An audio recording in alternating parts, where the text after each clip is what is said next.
Let's look at the waiver wire for fantasy basketball. I don't need to do any more in the intro. That's all we're talking about. Waiver wires, Michael Bolton. Thanks, Josh. It's Michael Bolton here, and it's time for another episode of the Locked On Fantasy Basketball Podcast. Let's get to it. Let's get to it, indeed. You are Locked On Fantasy Basketball, your daily fantasy basketball podcast, part of the Locked On Podcast Network.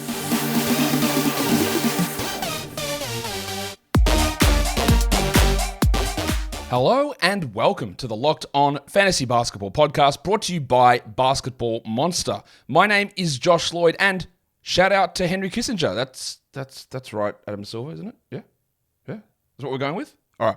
I'm also the lead fantasy analyst at basketballmonster.com, and you can find me on Twitter, as always, at redrock_bball, on TikTok at redrock_bball, and on Instagram at Locked On Fantasy Basketball. Today's episode is brought to you by FanDuel. Make every moment more. Right now, new customers can get $150 in bonus bets with any winning $5 moneyline bet. That is $150 if your team wins. Visit FanDuel.com/LockedOn to get started. Thank you also for making Locked On Fantasy Basketball your first listen every day. We are free and we are available on all platforms. Just quickly to get this out of the way now, this waiver wire show, we're not really focusing on tomorrow's in-season tournament semifinals. There will be a show coming later today that specifically looks at streaming options, order of priority, that sort of stuff. Also had someone yesterday say, "Hey man, in your daily streaming shows, you should go back to listing a bunch of guys that you should stream in order of priority." I do. Literally at the end of every one of those shows. So unless I'm missing something, the end of the show is that. There's a list of 10-team streams, and that cascades into another 6 12-team streams, and that cascades into another 6 deep league streams, which then goes into 6 points league streams. So you just got to watch the end of the show, because that is there, as it always has been. But yeah, just in case, because those streaming shows have less viewership than my other shows as well for some reason.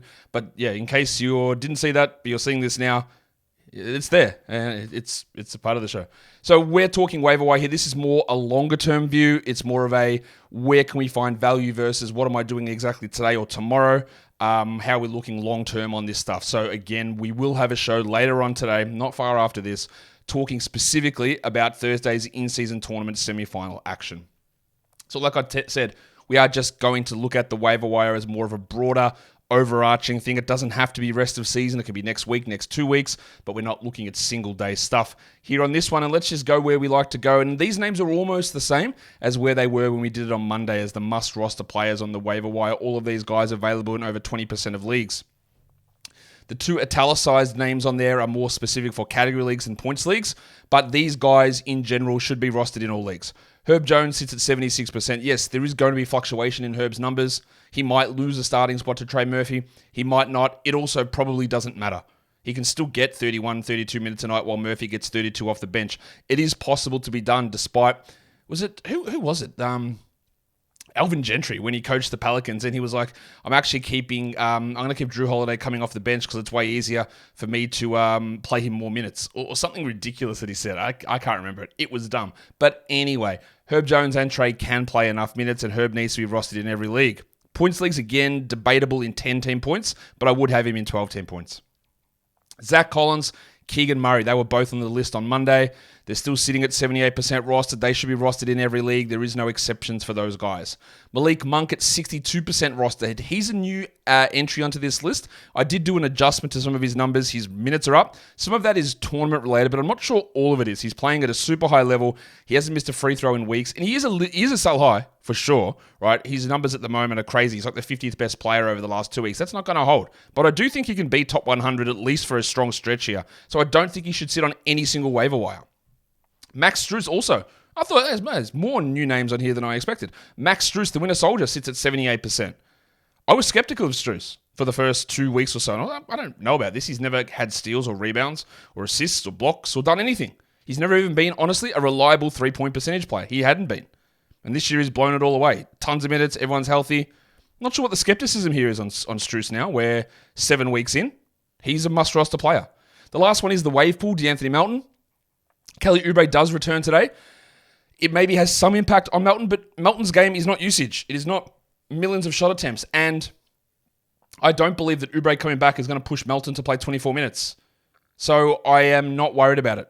we will assess, as we always do, every single day, every single week, every single month. We're just constantly looking and assessing and changing valuations.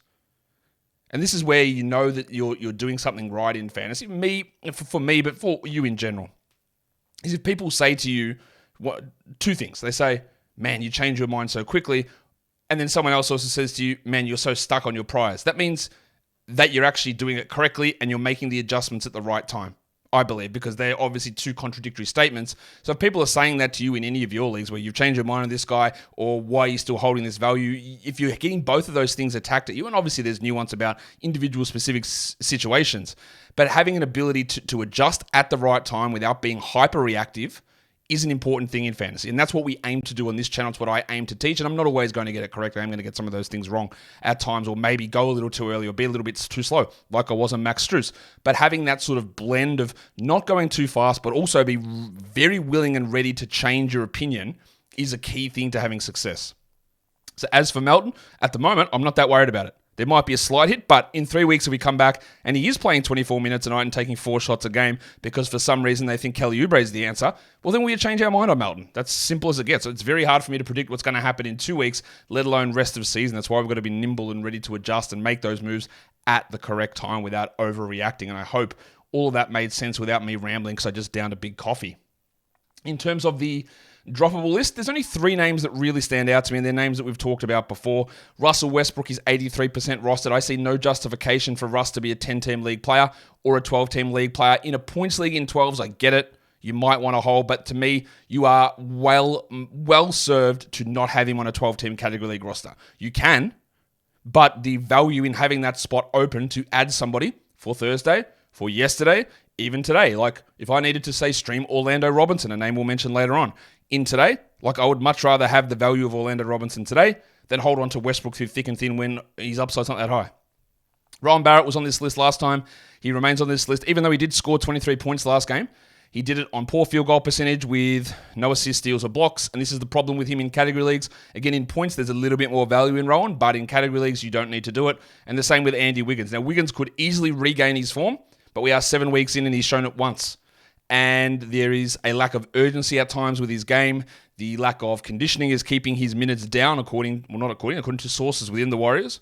And the play of guys like Moody coming up from behind is impacting him. So I just don't think you need to do it. Again, he might be good later on. Cool. He's been on my drop list since week 2, and he's still rostered in, I think, far too many leagues at the moment. Old mate Andy Wiggins. Today's episode is brought to you by FanDuel Sportsbook. As the weather gets colder, the offers at FanDuel, oh my God, they've turned it right up to 11. They are so hot and toasty, you might get contact burns. That is how hot these offers are over at FanDuel. Right now, new customers get $150 in bonus bets with any winning $5 moneyline bet. That's $150 if your team wins. Now, you wouldn't want to put a $5 moneyline bet on, say, I don't know, a team that's lost 14 games in a row? The Detroit Pistons? But have they got a chance? They play the Grizzlies today. Maybe we could have a look there and really get that $5 moneyline bet going. Probably not, but you never know. If you get your $5 moneyline bet to hit, you get those bonus bucks, $150 in bonus bucks, and then you look at parlays. You can look at spreads and totals and futures in season tournament. Who thinks going to win? 4 teams left. You can bet on that over at FanDuel as well. So go to FanDuel.com/lockedon and get ready to crown a winner of the NBA's in-season tournament. FanDuel's also an official partner of the NFL, some other league, I don't know. Don't forget to gamble responsibly.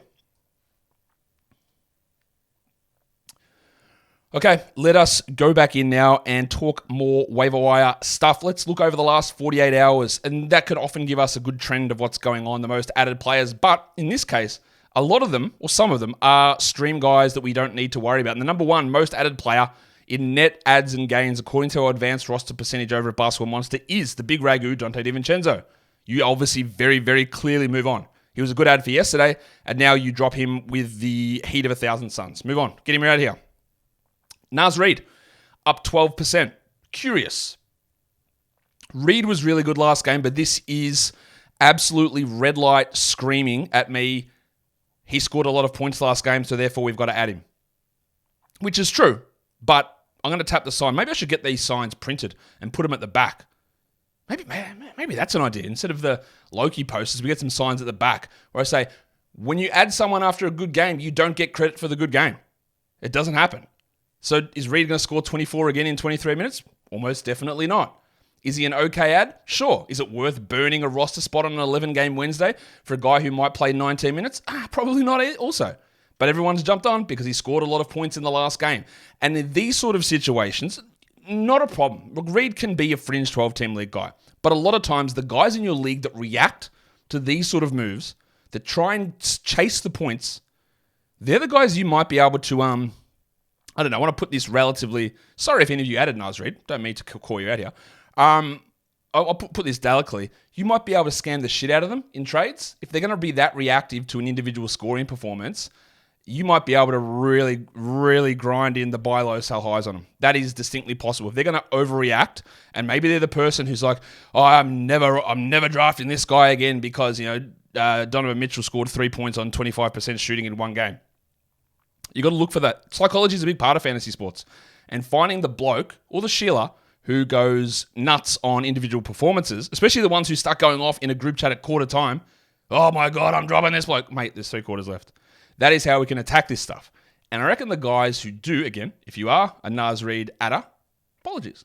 But if you're one of those guys who does chase the points, as I tap the sign, maybe they're the ones to attack. And also watch who they drop in that scenario. A lot of talk on Naz Reid. Cam Reddish up 11%. Totally made sense. Should have been rostered, and he gets the bonus, well, not should have been rostered, should have been added, and he gets the bonus of being held onto for Thursday. Don't you wish we could all be held onto until Thursday? Wouldn't that be nice? Probably as nice as a hot offer from FanDuel. Derrick Jones Jr., the most added player on Yahoo. I get it. Josh Green is out multiple weeks.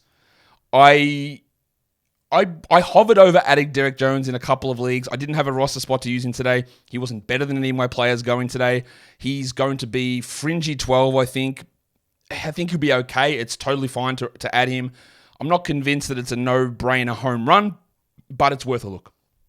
Killian Hayes. I'm much more interested in adding Killian Hayes because his assist and steals combo is really valuable.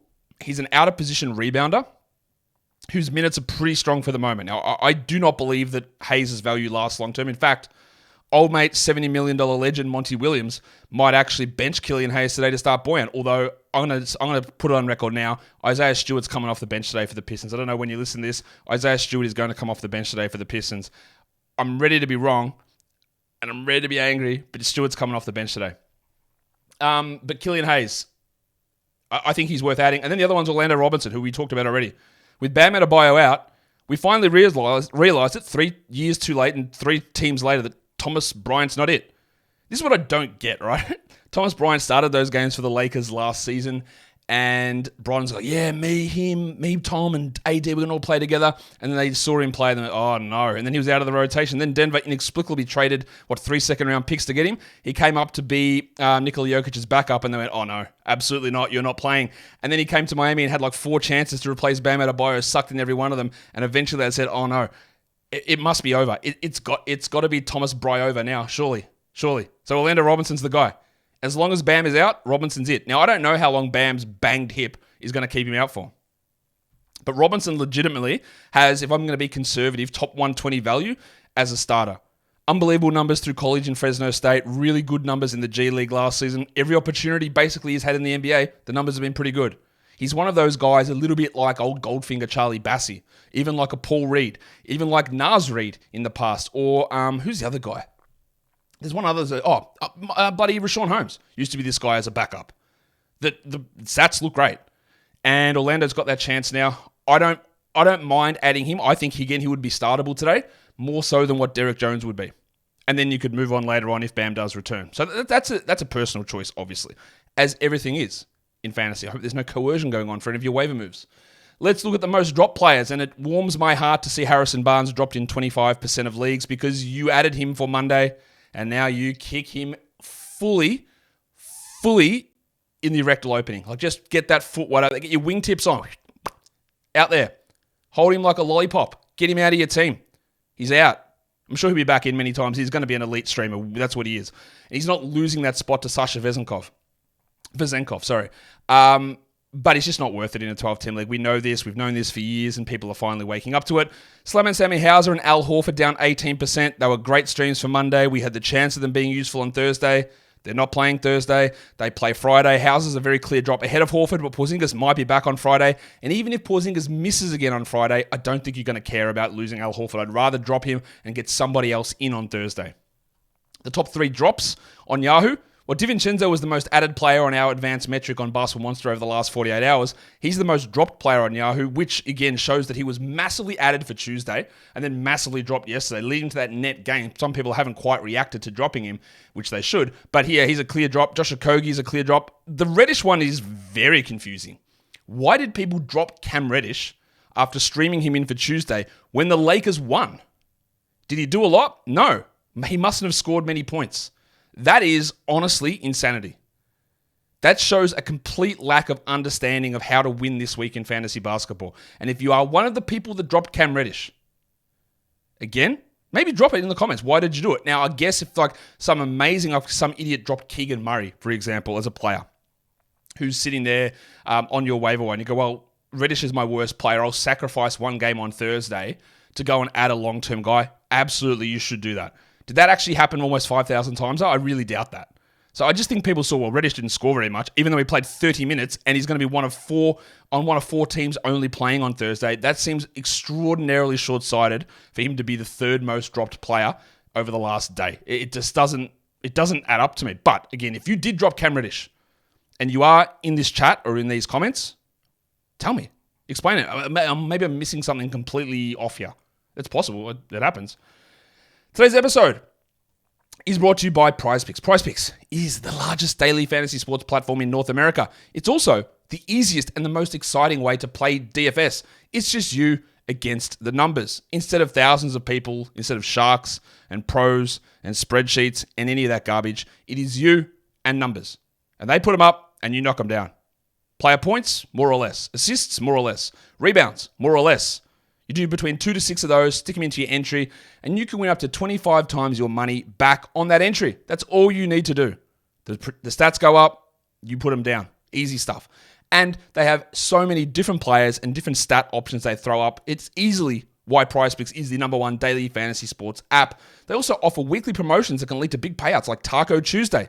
Each Tuesday, PrizePicks discounts selected player projections up to 25% to provide even more value.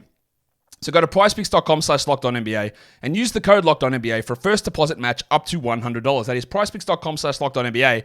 And you can use the code LockedOnNBA for a first deposit match up to $100. PrizePicks is daily fantasy sports made easy. Let's go through the rest of this now, and we're going to look at some hot players, guys who have been top 100 over the last week. I think it's just worth mentioning. A lot of these guys will be rostered, a lot of them won't be. There are two names on this list that absolutely should not be available in anywhere near the amount of leagues that they are. There is absolutely no justification for it at all. None whatsoever. Obi Toppin's at 54% rostered. I don't think that Obi Toppin is going to be a long-term guy. I think Obi Toppin's a gigantic sell-high player. But he plays on Thursday. Jalen Smith is out. He will get backup center minutes, and he is putting up numbers. That number should be 80% plus. You are not playing fantasy seriously if you're not rostering Obi Toppin at the moment. The other name is Leaky Beasley. Not only is Leaky Beasley playing on Thursday, but the man is on one of the hottest hot streaks of all time. He's hitting 48% of his threes. He gets steals. He's rebounding. He's doing shit that I've never seen him do. He's playing 40 minutes a night. Yet 43% of leagues are not adding him. Again, you are not being serious if you don't have Malik Beasley on your roster. The other ones, interesting names. Jeremy Sohan, top 100 over the last week. He is moving into that territory of a 30-minute point guard who probably shouldn't be on the wire to me. Derek Lively, 46% available. In points leagues, I get it. 10-team points, I wouldn't bother. 12-team points, maybe. Category leagues, no excuses. Got to have him. Grayson Allen, 32% rostered. Now, he's a tricky one. That's a really low number. I believe, let me think about this. I think I dropped him today. But that was because I needed to release Tyrese Maxey from injured reserve. So I can see him being dropped. And the fact that he doesn't play until Friday is an issue, but that is a very low number. He hasn't really budged huge amounts from there, and he has been very clearly a 12-team rosterable player all of this time. It won't last, I'm guessing, when Bradley Beal does eventually return in a week to 10 days. But that number's just way too low. So have a look if it makes sense to add him. Given the fact that he's available in 68% of leagues, maybe you can wait until after Thursday to go and add Grayson and get a little bit more value out of him next week. The other one there is the depressed penis, Sadiq Bey, 48% available. Yes, Jalen Johnson is out, and Jalen Johnson will return at some point within the next few weeks. We're guessing 3 to 4 weeks. But Bey is definitely the guy that I want over Hunter. He is top 100 over the last week. Not sure what more you could ask for as an injury replacement. These are very, very obvious, I think, guys that should be on rosters at the moment. Let's go to the next thing, which is injury replacement players. These are all very, very low percentage guys that we can consider. Don't have to roster him, of course. Derrick Rose at 8%. The Grizzlies continue to be an absolute mess. They started Jalen Noel last game with Rose resting. Rose will be back and not resting today. Is he a high-value guy? No. Is he a guy that we want to necessarily add for Wednesday? No. Or Friday? No. But when we're talking longer-term stuff, and especially if we go slightly deeper, I think that Rose has got some value for like 14-teamers and some 12s when the schedule makes sense. Moses Moody sits at 7%. I really do value Moody as a player. It is a little bit more of a stash situation, and it's waiting for something that's probably never going to happen. Well, that's not true. There's two ways this is going to happen. An injury to a Chris Paul, a Klay Thompson, or an Andrew Wiggins. There is a chance of that happening. Or the other thing is a trade of a Andrew Wiggins or a Klay Thompson, pretty unlikely, or a benching of one of those guys. Again, pretty unlikely.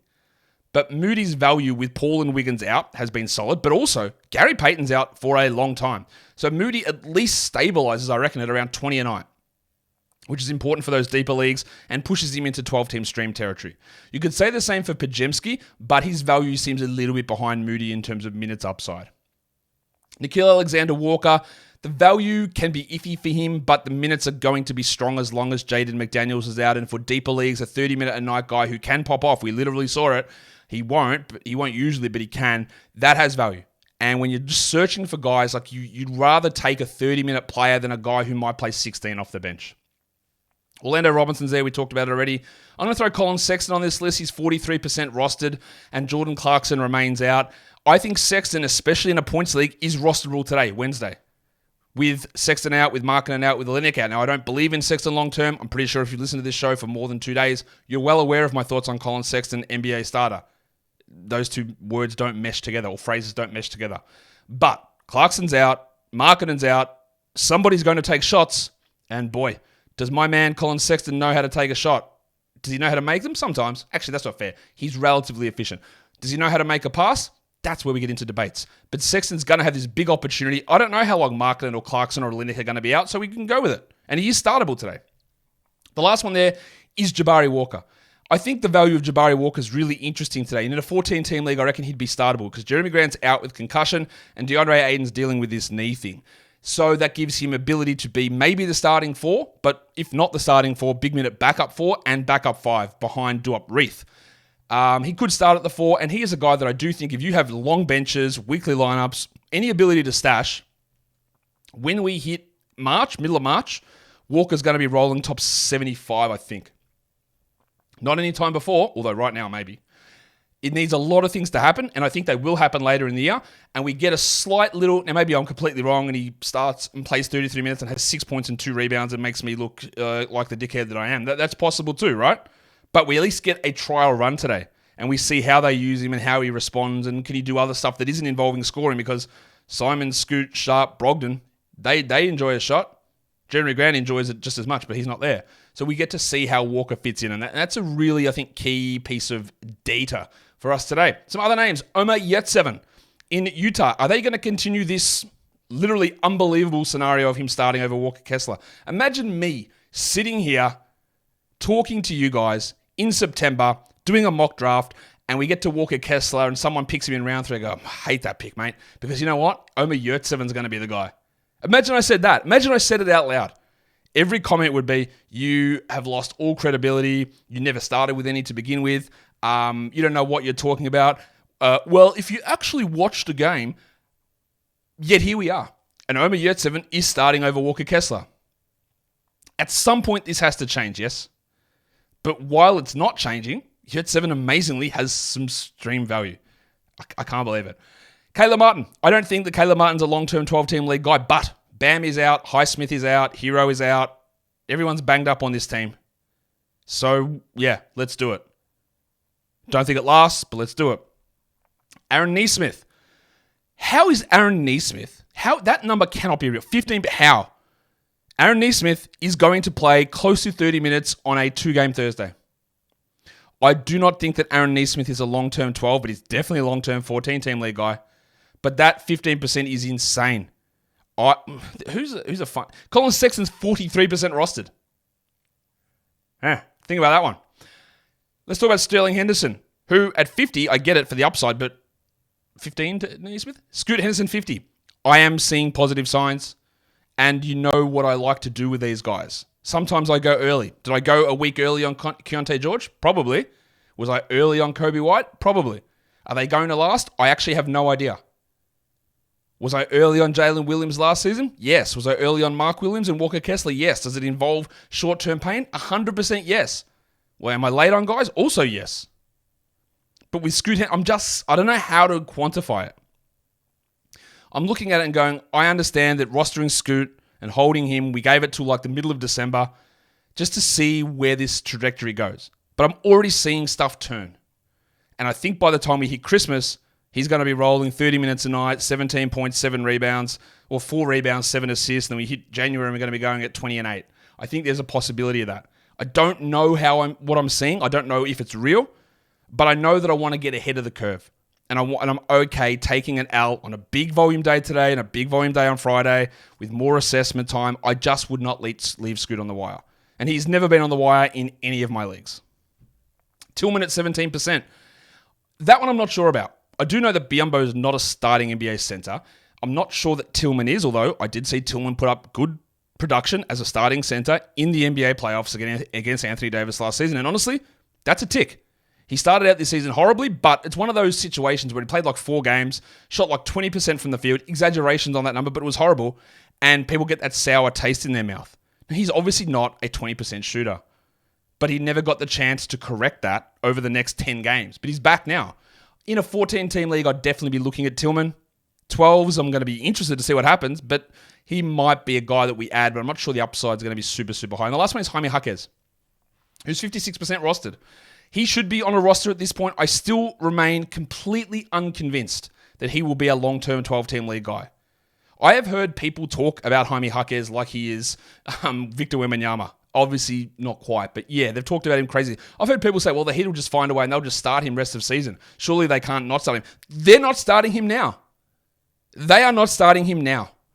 And I know I'm getting fired up about that, but they're not starting him now. And he's doing this while shooting, I think, 48% from 3. And again, real-life NBA pundits, shout out to them. I love a lot of them. Some of them, shit house. I like a lot of them, and they know what they're doing. And they react to what has happened because that is important. This is what has happened. And you know what I'm going to say.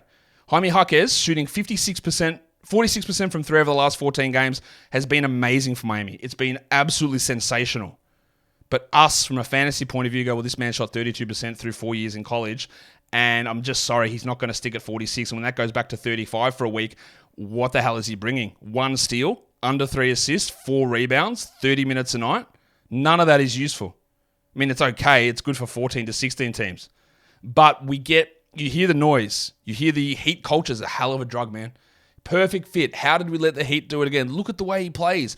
Look at him backing down and being in the right spot. And that is all really true, and he has been super impactful from a real-life perspective. But his fantasy value is floated by hitting 46% of threes, and that just will not hold. So I know maybe I'm going to look stupid, and Jaime Jaquez is Steph Curry with longer hair. Maybe that's possible. I mean, it very clearly isn't, but maybe it's possible. But I just think that we roster him, we use him, there's a bunch of guys out, and it is very hard. And one of the things I've learned doing this job as well, part of this is me talking, entertaining, providing analysis, but also trying to teach things that I've learned, is that sometimes things happen and then there's just no way that they can hold. Jordan Hawkins, for example. We said, look, that's great. He's doing this stuff now, but when Trey comes back, do they even need to use him at all? And the answer is no, they don't. And that happened with Omer Yurtseven in Miami a couple of years ago. It's going to happen with, I don't know, but with Goga Badadze. And it might end up happening with Jaime Jaquez, who goes down to 24 minutes and shoots 30% from 3 for 2 months and is being absolutely useless for most fantasy leagues. Or he could prove me wrong and be very, very strong. That is distinctly true as well. I don't know why I went on a Jaquez discussion there. I don't hate the bloke. I think he's actually a really impactful real-life player, which is fantastic for a guy picked in the draft there. I wouldn't have picked him there, and I would be wrong. But what he's also doing now is clearly not going to hold at that level. And that is the end of today's Waiver Wire show. Go ahead. If you are listening to this on audio and you haven't subscribed, tell me how you're doing that to begin with. But secondly, go and check out the YouTube channel as well. We are about 500 subs away from 70K. We're on our way to the 100,000 silver play button, which I'd love to get. And you can subscribe over there. You can hit the notification bell and leave your comments down below and tell me how stupid I am about Jaime Jaquez. Josh, he's the new JJJ. He's unbelievable. He is the new Steph Curry. He's mixed together. He's Steph JJJ. There you go. Mix it all together. Jaime Jaquez. Guys, we are done here. Thank you so much for listening, everyone. See ya.